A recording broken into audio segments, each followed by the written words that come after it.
Oke, kita nantikan laga Indonesia melawan Korea Selatan. Walaupun sebenarnya kita tahu pelatih STY ini dari Korea Selatan juga ya. Apakah ada gejolak batin nantinya? Tapi semoga permainan timnas ini bisa santai, bisa juga membobol dari gawang Korea Selatan. Pagi hari ini sudah kehadiran beberapa narasumber di studio. Bersama kami sudah ada Mbak Alicia Evita, pecinta sepak bola. Selamat pagi. Selamat pagi. Apa kabar Mbak? Baik, alhamdulillah baik. Cerah sekali ya pagi-pagi. Harus dong, supaya nanti malam ini bisa... Permainan cerah juga. Gak sabar ya, gak sabar kita. Kemudian juga ada Bang Effendi Ghazali, pecinta sepak bola yang biasanya langsung ada hadir di lapangan. Garda terdepan biasanya. Ada penelitian untuk teman-teman internasional itu soal pemilu. Jadi belum selesai, nggak bisa. Jadi harus tertahan di tanah air. Sama-sama pulang loh waktu itu Pak Sumarji pulang, saya pulang. Tapi Pak Sumarji hari Rabunya manajer kita bersama Pak Endri sudah di sana. Saya masih di sini, tapi kan sejarahnya sama-sama penting yaitu kita kan ngucapin juga selamat lah, Indonesia sudah ada sejarah yaitu presiden yang sudah ditetapkan oleh KPU. Selamat Pak Prabowo Gibran dengan skor 5-3. Kalau Indonesia dibolakan ya Bang ya. Skornya 4-1. Nah, ini kan skornya 5-3, tapi kedepannya rekonsiliasi tadi sudah dibahas. Oke, prediksi dari Bang Ege, tapi tahan nanti biasanya kalau skornya itu di akhir sesi kita ya. Tapi juga nanti kita akan bergabung dengan Mas Aji Santoso, pelatih atau mantan pemain timnas yang akan join via Zoom. Tapi saya mau ke Bang Ege. Ini ujian di fase grup ini sudah kita lewati. Sekarang bagaimana menatap babak knockout menghadapi Korea? Pasti ada gejolak batin juga kan? Oh iya, ini menurut saya yang paling penting ya. Walaupun sesudah ini masih ada, kita harus menghadapi para calon juara, Uzbekistan dan Arab Saudi. Arab Saudi ini unik juga loh. Dia seakan-akan menghindar melawan Qatar ya, karena Jepang akan berhadapan dengan Qatar, kemudian Irak yang dengan Vietnam. Arab Saudi melipir ke pool bawah. Tapi pertandingan Indonesia lawan Korea Selatan ini menurut saya batu uji yang sungguh-sungguh penting. Anda tadi sudah menyebutkan Shin Tae-yong dan Hwang Sun-hong ini ya, kedua pelatih yang sama-sama main di tim yang sama, pernah bertanding melawan Indonesia 1996 dan kemudian boleh dikatakan terakhir kali kan Shin Tae-yong ini nggak terlalu berhasil membawa Korea Selatan di di Moskow ya, Piala Dunia 2018. Tapi lebih daripada itu, nanti malam itu bukan hanya persoalan Shin Tae-yong dan pelatih Korea Selatan ini, Sun Hong, tapi lebih daripada itu adalah apakah Indonesia membuat prestasi baru. Sebetulnya ini saja sudah lumayan ya, sudah sesuai. Sudah luar biasa ya. Sebenarnya sudah sesuai target dari PSSI sudah juga. Debutan dan kemudian sudah bisa melangkah keluar ya dari grup, jadi sekarang 8 besar. Tapi yang akan dilakukan nanti malam itu lebih punya efek bagi Korea Selatan. Coba Anda bayangkan, dia selama turnamen ini dilakukan 2013 ya, U23 ini selalu 3 besar. Artinya mereka itu selalu ke Olimpiade sejak format Olimpiade itu. Bukan lawan yang mudah. U23 ya, selalu nih lolos. Malam ini atau di Indonesia berarti dini hari ya, di sana 4 jam sebelumnya. Itu bisa jadi mereka tidak berangkat ke Olimpiade, tidak menjadi 3 besar, puncaknya mereka juara ya di 2020, itu gara-gara Shin Tae-yong. Timnas Indonesia. Dan Timnas Indonesia ya, ada Pak Hendri dan Pak Sumarji. Nanti saya bacakan, ada pesan dari Pak Sumarji. Oh, ada pesan. Ya, karena kebetulan nggak sama-sama di sana. Biasanya saya dikasih sedikit keluangan untuk datang, tapi kan privasi Timnas harus dijaga. Saya sesekali datang untuk melihat situasi. Dan karena itu saya bisa bilang pada waktu itu, ini kita dalam grafik yang menaik. Kalah 0-2 dan itu kalah yang agak terpuruk ya, terutama karena wasit. Saya lihat sendiri itu ada kartu merah yang lawan paling Qatar lucu. Kartu merah yang paling lucu, orang sudah menghindar kok bisa kartu merah. Penaltinya juga sebetulnya tidak dalam penguasaan bola itu antara Ridho ya, kapten kita Rizky Ridho. Tapi akhirnya bisa bangkit Indonesia melawan Australia, melawan Australia juga bangkit oleh Hernando sepanjang pertandingan itu dengan menggagalkan penalti dari Muhammad Toure. Gitu, Tapi Bang, ini kan ada kabar baik yang datang ya dari Ketum PSSI Pak Erick Thohir yang bilang ada pemain Nathan yang sudah disiapkan untuk nanti kemudian bertanding dalam pertandingan malam hari ini. Seberapa penting sih perannya? penting betul Nathan Chuaon ya kalau menurut saya. Dia ada di semua lini, tergantung nanti ya apakah kita bermain dengan 3-4-3 atau 3-4-2-1 gitu. Tapi Nathan Chuaon ada di semua lini gitu. Terutama terlihat mulai dari Australia dan pada Yordania.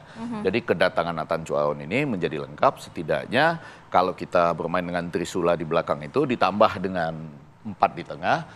Dia ada di situ Nathan Chuaon, Ivar Jenner ya dengan pemain-pemain lain di situ, Justin agak ke belakang misalnya. Jadi saya ingin mengatakan terima kasih, selamat datang kembali Nathan Chuaon. Terima kasih juga Heerenveen ya, klubnya yang mengizinkan. Terima kasih juga netizen Indonesia dan membangkitkan komentar terus ya di media sosial. Jangan-jangan itu nggak tenang itu ya, apa klubnya Nathan Chuaon itu kalau oh pinjemin balik dong, balik itu, dan begitu sudah oke, saya kirimin dong, empek-empek boleh, rempah-rempah ayo gitu. Jadi penting Nathan Chuaon menurut saya penting.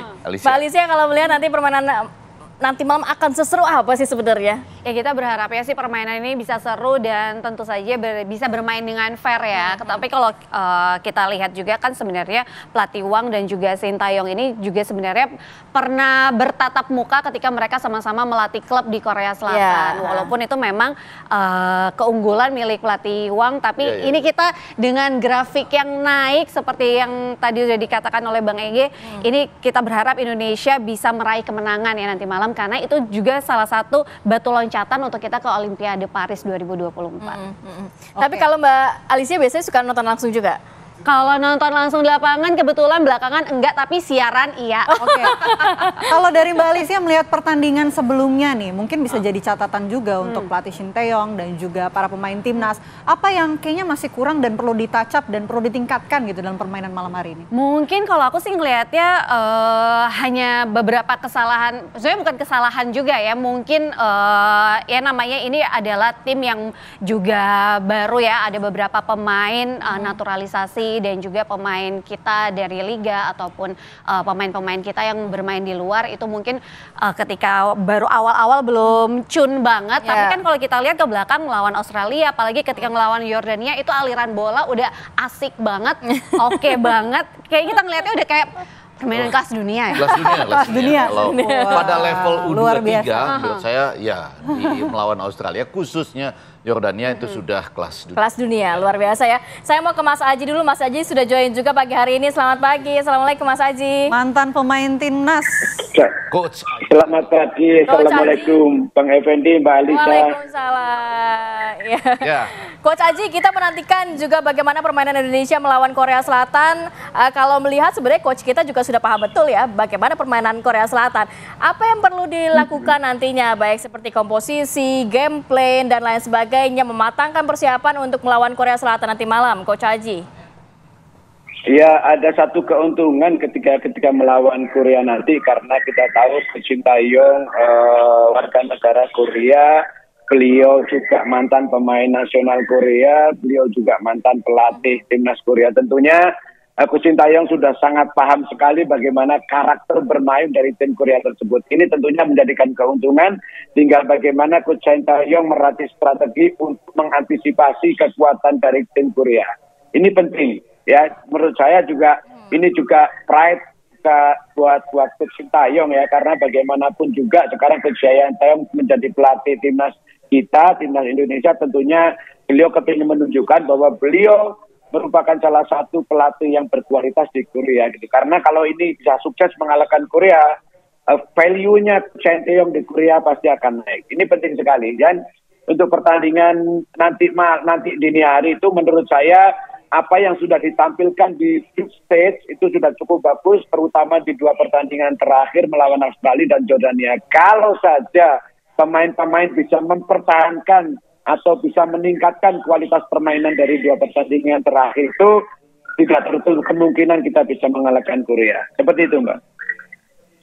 Oke, kalau dari Coach Aji prediksi mungkin untuk line up pertandingan malam nanti seperti apa, Coach? Saya pikir mungkin prediksinya sekarang Nathan juga balik ya, bisa dimainkan. Kemungkinan besar komposisi ketika melawan Jordania akan tetap dipertahankan oleh Coach Shin Tae-yong. Kenapa? Karena itu tadi pemain-pemain ketika melawan Jordania tampil sangat bagus ketika ada 3 momen di dalam sepak bola. bertahan, menyerang, dan transisi itu ada 2 transisi negatif dan positif itu dijalankan dengan sangat baik. Kalau bisa menjalankan itu lagi ketika menghadapi Korea, terbuka kita bisa menang meskipun kita tahu kualitas Korea memang juga tim yang bagus, terbukti di grup stage dia tidak kemasukan dan 3 kali dia menang. Ini menandakan bahwa tim ini juga tim yang bagus. Oke. Coach kalau melihat kan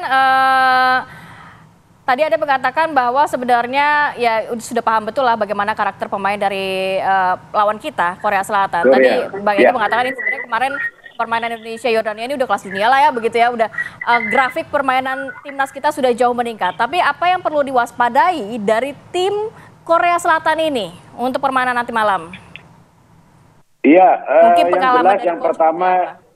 Iya, yang jelas pertama kecepatan dari pemain Korea ini yang harus diantisipasi dan Korea kalau saya lihat di grup stage mereka juga melakukan pressure yang sangat ketat ya.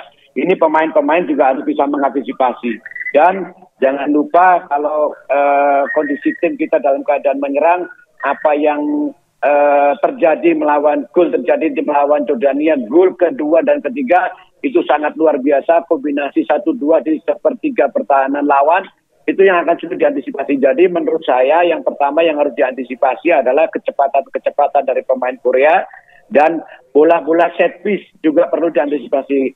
Pertandingan terakhir melawan Jepang, Korea bisa cetak gol melalui attacking corner kick. Ya. Jadi itu yang perlu diantisipasi. Tetapi kalau pemain bisa menampilkan permainan-permainan seperti di group stage, saya kira pertandingannya akan seru. Meskipun kita harus jujur, peluang Korea juga ada kemungkinan untuk bisa menang. Tim kita juga ada, meskipun presentasi kalau saya lihat Korea sedikit di atas. Tapi jangan lupa di dalam sepak bola itu semua bisa terjadi. Oke, mungkin pertanyaannya nanti untuk Coach Aji menggantung sedikit sebagai netizen ya. Saya juga netizen. Ini banyak yang beranggapan bahwa turut terlibatnya kembali Nathan Joan ini ada kekhawatiran karena Nathan mungkin kelelahan. Dijawab nanti ya Coach Aji sesaat lagi. Iya.